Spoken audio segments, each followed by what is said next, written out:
Charlie Munger, a living legend who is almost 100 years old, is considered to have one of the greatest minds still alive due to his intellectual prowess. Munger is frequently dismissed as a mere sidekick despite being Warren Buffett's right-hand man and vice chairman of Berkshire Hathaway. Those who disregard him, however, fail to grasp the distinctive rhythm of his own musical brilliance. Munger's excellence may be found in both the things he did well and the important lessons he took away from his blunders. And now he's giving freely of his knowledge, alerting investors to the 10 investment blunders they must never make. It's fine to learn from your own mistakes, but it's much better to learn from the mistakes of others. So without further ado, let's get started. Number 1. Neglecting second-order effects. Investors are cautioned by Charlie Munger not to make the serious error of disregarding the second-order effects. Although it may seem complicated, understanding that every action has a result and that every result has a result of its own simplifies the idea. For instance, if the ripple effects of an apparently beneficial investment are not adequately considered, it could end up being a huge problem. According to Munger, failing to consider second-order effects can be fatal to both company and investment endeavors. He believes that understanding the long-term effects of any action or decision is essential to making wise decisions and avoiding unanticipated repercussions that could be harmful. Munger supports the viewpoint that avoiding making foolish judgments consistently is a preferable course of action than attempting to be very clever in pursuing long-term gain. He's credited with the quote, "We try more to profit from always remembering the obvious than trying to grasp the esoteric." Number 2. Overconfidence. Charlie Munger warns against hiring people who provide answers with assurance but lack true understanding, because he understands the risks associated with arrogance. Although confidence is a good quality, too much of it can be destructive, according to Munger. An overconfident person is more inclined to overestimate their talents, knowledge, and ability to make decisions. Overconfident investors may take more risk than they can handle, decide on investments hastily, and fail to pay attention to warning signs that a specific investment is in jeopardy. For instance, an overconfident investor might invest substantially in a company they believe is a sure thing, despite the lack of evidence to back up their assertion, putting all their eggs in one basket. If the stock performs poorly, such a move may be fatal. Investors should avoid taking on more risk than they can handle and be open and honest about their expertise and experience. To avoid Charlie Munger's anger, investors should also be receptive to criticism and feedback as well as willing to own up to their errors. Number 3. Not assessing risk factors.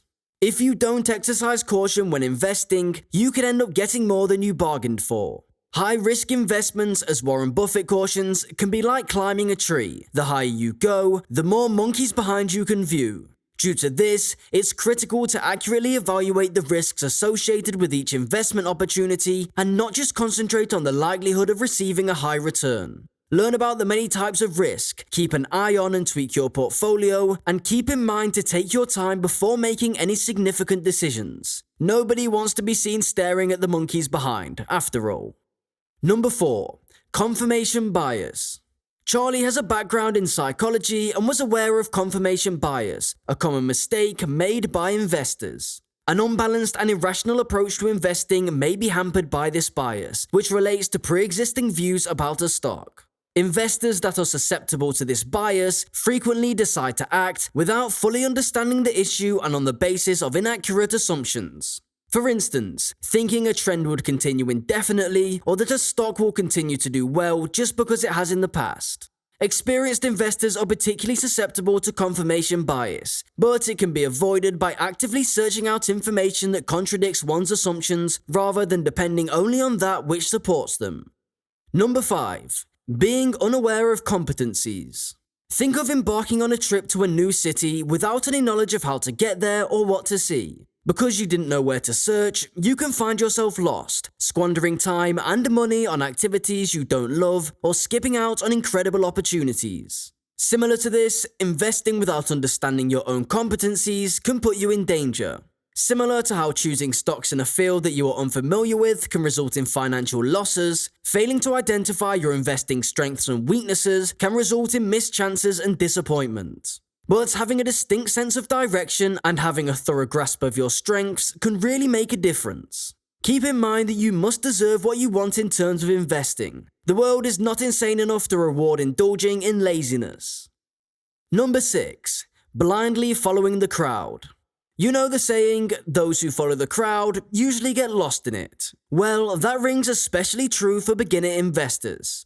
It's simple to get caught up in the trap of heedlessly adopting trendy stocks or investment methods just because everyone else is. Fear of missing out and the desire to blend in are what lead to this type of error. But naively following the herd can result in irrational investing choices that aren't supported by thorough research or thorough comprehension of the financial environment. Fortunately, Charlie has straightforward advice to prevent making this error. Resist giving in to peer pressure. Instead, approach investing with objectivity by performing in-depth investigation and analysis. Avoid being sidetracked by social media noise and seek out advice from reliable sources, such as the greatest investors in the world. You'll be able to make informed financial decisions that aren't influenced by the crowd by conducting your own research. A marathon, not a sprint, is what investing is all about, so take your time and make good investments. Number 7. Inability to adapt to change. Change is the only constant, as the saying goes, and you run the risk of falling behind if you can't change with it.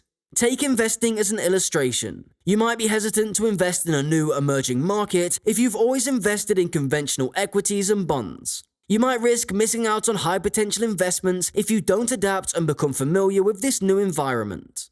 It takes a willingness to take measured risks, as well as an openness to new ideas and techniques to be able to adapt to change in the investing world. You may take advantage of new chances and stay ahead of the curve by being adaptable. Therefore, instead of sticking with what you already know, think about broadening your financial horizons and discovering new markets.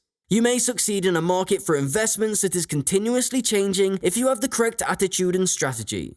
Keep in mind that success in every endeavor requires the capacity for adaptation, and investing is no exception. Number 8. No idea of the big picture. To remedy the preceding error, let's start with another quotation from the venerable investor Charlie Munger. Munger ignored the restrictions of academic fields and instead ingested as many broad concepts as he could. Munger was able to see the entire picture by not solely focusing on one area, which was crucial to his success as an investor. Being overly preoccupied on short-term trends and market volatility at the cost of long-term fundamental reasons that influence stock prices is one typical investment mistake. Munger's method of investing should be used if one wants to get a thorough understanding of the investment landscape. This entails looking more deeply at the company's operations on a basic level, beyond just daily stock price fluctuations. Investors should look at a company's products, consumers, and competitive advantages to fully comprehend it. Understanding the company's finances and conducting a separate assessment of its value based on its prospects over the next 10 to 20 years are vital. By identifying and making investments in undervalued businesses with significant growth potential, investors can succeed in the long run by using this strategy.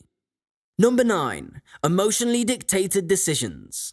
Optimism is supposed to be a good thing, right? But for we all know, anything in excess might not work out for the best. Early investors who, without sufficient expertise, get overly optimistic about a certain stock or industry risk losing money if their investment underperforms or the sector turns unfavorable. Investors should practice discipline and retain objectivity in their decision-making in order to avoid making these expensive mistakes. Munger advises setting up specific investment objectives and risk tolerances, as well as periodically assessing and modifying one's portfolio as needed to stay on course. Number 10. Gambling with cryptocurrencies. Those of you who have followed Munger for a while are aware that he's not a huge proponent of cryptocurrencies. He expressed his disgust at the popularity of cryptocurrencies, calling Bitcoin a product that appeared out of thin air. According to him, it's not a practical medium of exchange and simply serves the interests of extortionists, kidnappers, and people who create fictitious new financial instruments. Munger likes to stick to stocks and real estate because he believes the entire sector is against the interests of civilization. He believes that having a small number of high-quality investments is preferable to trying to have too many, and that complete diversification is not required. Munger's method of investing entails taking a broad view, being receptive to new information, and exercising patience. He places a strong emphasis on the necessity for perseverance and ongoing education for financial success. And that's a wrap for today's video. Did you find these investment tips helpful? Feel free to let us know in the comment section down below. If you found our video informative, make sure you smash that like button, subscribe to our channel, and click on the tiny bell icon on the side to stay notified and updated on all our upcoming videos. Thank you for watching, guys. We'll see you in the next one.